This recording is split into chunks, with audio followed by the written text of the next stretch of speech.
I never imagined my wedding day would be the beginning of my greatest nightmare. The moment I walked down the aisle, glowing in my carefully chosen white gown, I thought I was stepping into a fairy tale. But fairy tales, as I soon learned, are only stories. Reality is far more cruel. My husband, Ethan, had always been charming. His smile could light up a room, and his words carried a warmth that made you feel like you were the center of the universe. That's what drew me to him in the first place. But standing there at the altar, I couldn't shake the icy glances from his mother, Vivian, and his older sister, Lila. They sat in the front row, whispering to each other as if sharing some inside joke. My stomach twisted. I brushed it off, telling myself I was being paranoid. The reception was lavish, Vivian's doing, of course. She loved to flaunt her wealth and influence. As I greeted the guests, I noticed how Vivian's friends looked me up and down, their smiles polite but their eyes sharp, assessing. "She's lovely," one woman said to Vivian, loud enough for me to hear, "but she's simple, isn't she?" Vivian's response was a laugh that sent shivers down my spine. Yes, well, not everyone can be extraordinary. I clenched my fists, determined to ignore the sting. This was my wedding day. I refused to let her ruin it. But the real blow came later that night during the first dance. Ethan's family had gathered around, clapping and cheering, but their smiles were laced with mockery. As Ethan twirled me under the lights, I overheard Lila whisper to a cousin, "She doesn't belong here. She's out of her depth." The words pierced me like a knife. My dream day was unraveling. When Ethan and I finally escaped to our hotel suite, I confronted him. "Your family, they don't like me, do they?" He sighed, running a hand through his hair. "Don't let them get to you, Kate. They're just protective." Protective? They were mocking me, Ethan. Right there in front of everyone. He kissed my forehead, his tone dismissive. "You're overthinking it. Let's just enjoy tonight." But I couldn't enjoy it. The seeds of doubt had been planted, and they would only grow in the weeks to come. Married life with Ethan was a mix of bliss and bitterness. He was sweet when we were alone, but when his family was around, he transformed into someone else entirely. Vivian's subtle jabs became a daily occurrence, always wrapped in a guise of concern. "Kate, dear," she said one evening during a family dinner, "have you thought about taking etiquette classes? It's just, well, our circles can be quite demanding, and I wouldn't want you to feel out of place." Lila smirked over her glass of wine. "Oh, Mother, don't overwhelm her. She's doing her best, after all." I looked to Ethan for support, but he only gave me a strained smile, his eyes darting away. The breaking point came during a charity gala. Vivian had insisted I attend, even though I felt like a fish out of water among the glittering gowns and polished smiles. As I stood awkwardly by the bar, I overheard Vivian speaking to a group of donors. "She's sweet," she said, her voice dripping with condescension, "but honestly, I expected Ethan to choose someone more refined." Laughter erupted from the group, and my face burned with humiliation. When I confronted Ethan that night, his response was infuriating. "They don't mean anything by it," he said, brushing off my tears. "You're taking it too personally." Despite everything, I tried to fit in. I took Vivian's advice, attending etiquette classes and investing in designer clothes, hoping to earn their approval. But nothing was ever enough. Every effort I made was met with more criticism. One evening, as I sat alone in our apartment, staring at a photo from our honeymoon, something inside me snapped. Why was I bending over backward for people who clearly despised me? Why wasn't Ethan standing up for me? I realized then that I couldn't keep living like this. If they wanted a fight, I would give them one. From that moment of realization, my resolve hardened. I wasn't going to let Vivian, Lila, or anyone else in Ethan's family dictate how I lived my life, or how I felt about myself. If they wanted me to fail, I would give them the fight of their lives. But I quickly learned that standing up to them would come with devastating consequences. My first act of defiance was at a family brunch Vivian hosted at her sprawling estate. The theme was old Hollywood glamour, and I arrived dressed to the nines in a sleek black gown with vintage pearls, channeling Audrey Hepburn. When I walked through the door, all heads turned, and for a moment, I thought I'd won a small victory. Vivian's smile was tight. "Oh, Kate, you made it. I wasn't sure you'd understand the theme. I returned her smile, equally icy. I never miss an opportunity to shine. Lila snorted into her mimosa, but I ignored her. As the brunch progressed, I held my ground, participating in conversations with poise and confidence. I could see their discomfort, Vivian's forced laughter, Lila's exaggerated eye rolls, but I felt empowered for the first time. Until, of course, they retaliated. After the meal, Vivian pulled me aside, her tone sweet but her words venomous. I know you're trying, dear, but perhaps it's best to let the more seasoned women handle the social dynamics. You wouldn't want to embarrass yourself, or Ethan. Her words stung, but I didn't let her see it. Thank you for the advice, Vivian, I said, my voice steady. But I think I'll manage just fine. The conflict with Vivian and Lila wasn't just between us, it seeped into my marriage. Ethan hated confrontation, and instead of supporting me, he retreated into silence. One night, after another heated dinner with his family, I confronted him. Why won't you say anything to them? I demanded, pacing our living room. They humiliate me, Ethan. In front of you, in front of everyone, and you just sit there, he sighed, rubbing his temples. What do you want me to do, Kate? They're my family, and what am I? I shot back, my voice cracking. Am I not your family too? His silence was deafening. It became clear that I was on my own. Things escalated at Ethan's company gala, an event I had been dreading but couldn't avoid. Vivian and Lila were, of course, in attendance, along with the elite of the business world. I had meticulously prepared, wearing an elegant emerald gown and practicing conversation starters to hold my own. For most of the evening, I managed to avoid them. But as I stood by the buffet, chatting with one of Ethan's colleagues, I heard a familiar voice. She's charming, isn't she? Vivian's tone was syrupy sweet, but her words were daggers. It's just a shame she doesn't quite understand our world. Poor thing, she's trying so hard, Lila chimed in, her laughter sharp. It's like watching a child play dress-up. My heart sank as I realized they were talking about me. Worse, the colleague I was speaking to excused himself awkwardly, clearly uncomfortable with the spectacle Vivian and Lila were making. I couldn't take it anymore. Turning on my heel, I marched straight to their table. Is there something you'd like to say to me directly? I demanded, my voice trembling but firm.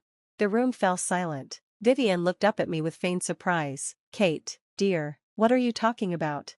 You know exactly what I'm talking about, I said, my hands clenched. You've been undermining me since the day I married Ethan. I'm done pretending it doesn't bother me. Lila smirked. Oh, sweetie, don't take things so personally. It's all in good fun. Fun? I echoed, my voice rising. Tearing someone down for your own amusement is fun to you?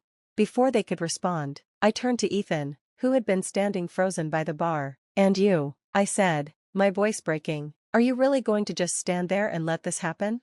He looked at me helplessly, his silence cutting deeper than any insult Vivian or Lila could throw. Humiliated and furious, I left the gala, ignoring Ethan's weak protests as I stormed out. The weeks that followed were a blur of arguments and cold shoulders. Ethan tried to apologize, but his words felt hollow. The rift between us widened with each passing day. One evening, as I sat on the couch scrolling through my phone, a headline caught my eye: Family feud at high society gala, daughter-in-law causes scene. My heart sank as I read the article, complete with quotes from anonymous attendees describing me as overly emotional and out of place. It didn't take a genius to figure out who had leaked the story. Furious, I confronted Ethan. Your family has crossed a line, I said, shoving the article in his face. Do you have any idea how humiliating this is? He looked at the article and sighed. Kate, you shouldn't have confronted them like that. You know how they are. I stared at him, incredulous. You're blaming me? They humiliated me, Ethan, publicly, and now they're spreading lies about me to the media. I'll talk to them, he said weakly, but I knew he wouldn't. For the first time, I started to wonder if I had made a mistake marrying him.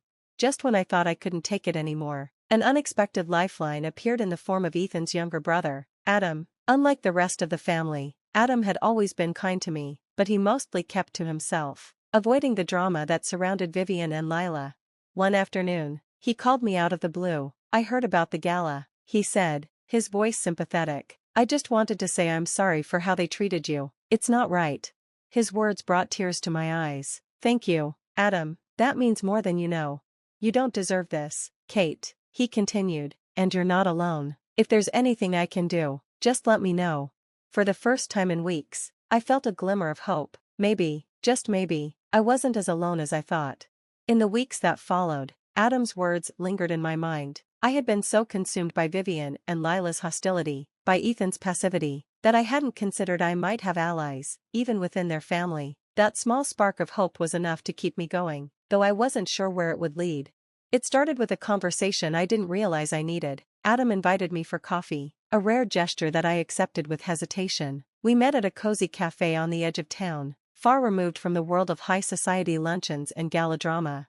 I don't get it, I admitted after we'd exchanged pleasantries. Why are you sticking your neck out for me? You're Vivian's son too. Adam stirred his coffee thoughtfully. You're right, I am, but I'm also tired of seeing her treat people like pawns in her game. You're not the first person she's tried to tear down, but you're the first one who stood up to her. His words both comforted and unsettled me. I don't feel like I'm standing up to her. Most days, it feels like I'm barely holding on. That's because you're fighting alone, he said simply. You shouldn't have to. Adam's support emboldened me in ways I hadn't anticipated. Together, we began to strategize ways to reclaim my dignity and stand up to Vivian and Lila. It wasn't about vengeance, it was about drawing boundaries and demanding respect. You can't play their game, Adam advised during one of our many conversations. They'll always have the upper hand, but you can change the rules. How? I asked, skeptical but intrigued. By showing them they can't control you. Start by building your own network, your own reputation. Show them, and Ethan, that you don't need their approval. It was a daunting idea, but the more I thought about it, the more it made sense. I had been so focused on fitting into their world that I had lost sight of my own strengths. It was time to change that. The first step was reconnecting with who I was before I met Ethan. I dusted off my old portfolio and began freelancing as a graphic designer, a career I had put on hold after our wedding. Slowly but surely, I rebuilt my confidence, landing a few small but meaningful clients. Vivian and Lila, of course, caught wind of my efforts and wasted no time belittling them. Oh, how quaint, Lila remarked at a dinner party. A little hobby to keep you busy. I smiled sweetly, refusing to take the bait. Actually, it's a full-time career, and it's going quite well. Thank you. Their barbs didn't sting as much anymore. I was learning to see them for what they were, insecure, manipulative women who thrived on making others feel small. But the real turning point came during yet another family gathering, a charity event Vivian was hosting at her estate. Adam had encouraged me to attend, not to prove anything to them but to myself. The evening started predictably enough, with Vivian and Lila playing their usual games of thinly veiled insults and backhanded compliments. But things escalated when Vivian, in a theatrical show of generosity, announced a sizable donation to the charity on behalf of the entire family. She then turned to me with a saccharine smile. Kate, dear, would you like to say a few words on behalf of Ethan and yourself? It was a trap, and I knew it. If I declined, I'd look ungrateful. If I accepted, I'd be stepping into her spotlight. But this time, I was ready. I took the microphone, my heart pounding but my voice steady. Thank you, Vivian, for your generous donation. I began. It's truly inspiring to see such support for a cause so close to my heart. I paused, meeting her gaze. In fact, Ethan and I have also made a contribution, one that reflects our personal values and priorities. Because at the end of the day, what truly matters is not just the size of the donation, but the sincerity behind it. The room erupted in polite applause, but the look on Vivian's face was priceless. For the first time, I had outmaneuvered her on her own turf. After the event, Ethan pulled me aside, his expression unreadable. Where did that come from? He asked, not unkindly. What do you mean? I replied, feigning innocence. You were so composed. Confident. It's not like you. I bristled at his words, but chose to see the silver lining. Maybe it's who I've always been, Ethan. You just haven't noticed. To my surprise, he didn't argue. Instead, he seemed thoughtful, almost introspective. It was the first time in months I felt like he was truly seeing me. In the days following the event, I continued to focus on my work and personal growth, refusing to let Vivian and Lila's antics consume me. Adam remained a steadfast ally, offering encouragement and advice when I needed it most.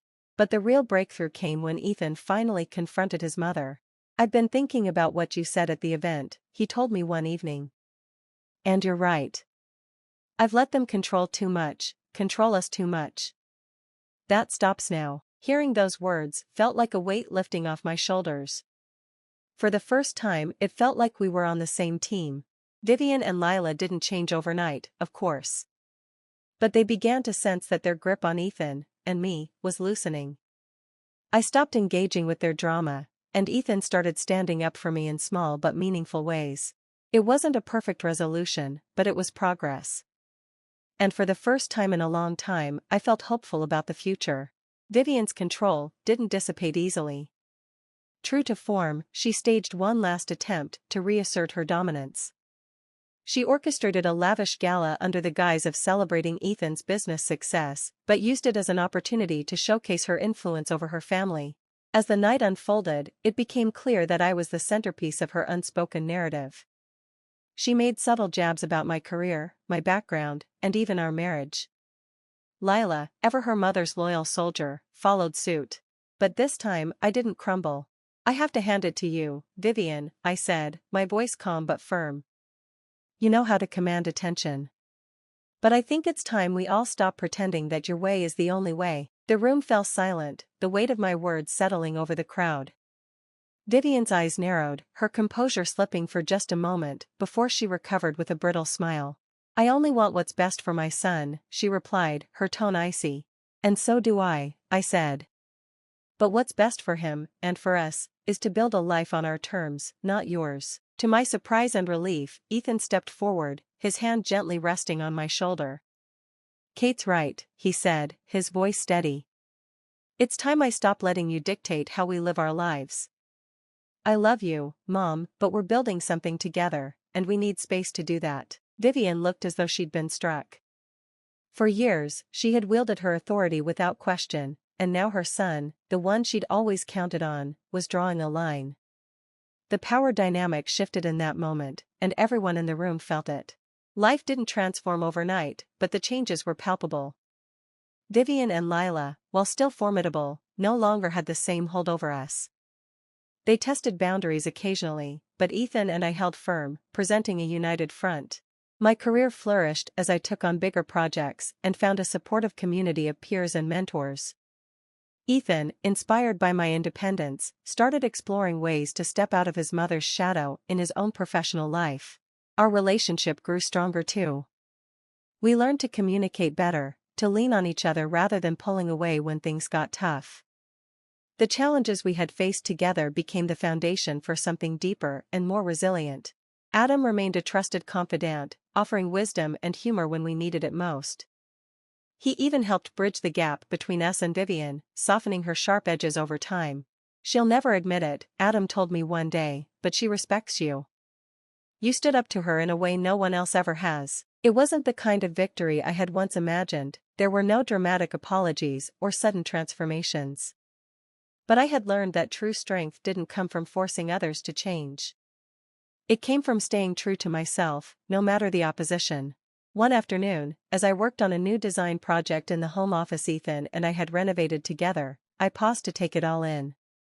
The sunlight streaming through the windows, the hum of Ethan's laughter from the next room as he played with our dog, the quiet peace of knowing I was exactly where I was meant to be. The journey had been messy, painful, and at times overwhelming. But it had also been worth it. I had found my voice, my purpose, and a love that was stronger for the trials it had endured. I wasn't just surviving anymore, I was thriving.